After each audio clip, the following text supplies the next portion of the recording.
হাতে নিয়েছে, এরা দেশ গঠন করবে। স্বাধীনের পরে আমাকে স্বাধীনতা দিতে পারেনি এ পর্যন্ত।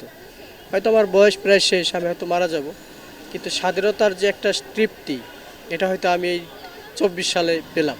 রাষ্ট্রের কোনো সম্পদই, কোনো স্থাপনাই ভেঙে ফেলা বা এটা আক্রান্ত হোক, এটা আমি সমর্থন করি না। রাষ্ট্রের কোনো সম্পদই, কোনো স্থাপনাই ভেঙে ফেলা বা এটা আক্রান্ত হোক, এটা আমি সমর্থন করি না। ঠিক আছে। আর আমি বিশেষ করে বঙ্গবন্ধুর স্ট্যাচু, বিভিন্ন মুক্তিযুদ্ধের ভাস্কর্য, এটা আসলে ছাত্ররা ভাঙছে কিনা আমি জানি না, কিন্তু যারা ভাঙছে এটা দুষ্কৃতিকারী। আমি এটা কখনো সমর্থন করি না। কারণ আমরা যারা শিল্পী, আমরা অনেক কষ্ট করে এই স্থাপনাগুলো করেছি সরকারি টাকায়। এই টাকাগুলো তো সরকারের, জনগণের টাকা। এগুলো তো কারো অবৈধ টাকা না, তাই না? আর শিল্পীর কর্মের উপরে কেউ যদি আঘাত করে, এটা আমরা অনেক কষ্ট পাই, অনেক ব্যথিত হই। কারণ এগুলো আমাদের শ্রম। এই শিল্পকর্ম কোনো ব্যক্তি বা গোষ্ঠীর সম্পদ না, এটা শিল্পীর একান্তই ব্যক্তিগত ভাষা। ঠিক আছে। আর আমি আপনাকে যদি দেখাই, এখানে যারা ছেলেরা এই আজকে পেন্টিং করছে, এগুলো কিন্তু রাষ্ট্রের সম্পদ। এই যে রাষ্ট্রের চিত্র, আমাদের কৃষ্টি কালচারের চিত্র, আমাদের স্বভাব চরিত্রের চিত্রগুলো বাচ্চারা তুলে ধরছে। এগুলো যদি কেউ এসে মুছে দেয়, এটাকে আপনি কি বলবেন? এটা অবশ্যই আমাদের প্রতিবাদ করতে হবে। এখন আমি আজকে বাচ্চারা যে জিনিসটা আঁকতেছে, এটা কেউ যদি মুছে ফেলে, এটা কি কখনো সমর্থনযোগ্য না। অতএব আমি মনে করি প্রত্যেকটা মানুষের পথ ভিন্ন থাকতে পারে, মত ভিন্ন থাকতে পারে, মতের সাথে পথের কোনো সম্পর্ক নেই। আমি আজকে যে মত প্রকাশ করছি, হয়তো আগামী দিন এই মত নাও থাকতে পারে। বিষয়টা এরকমের।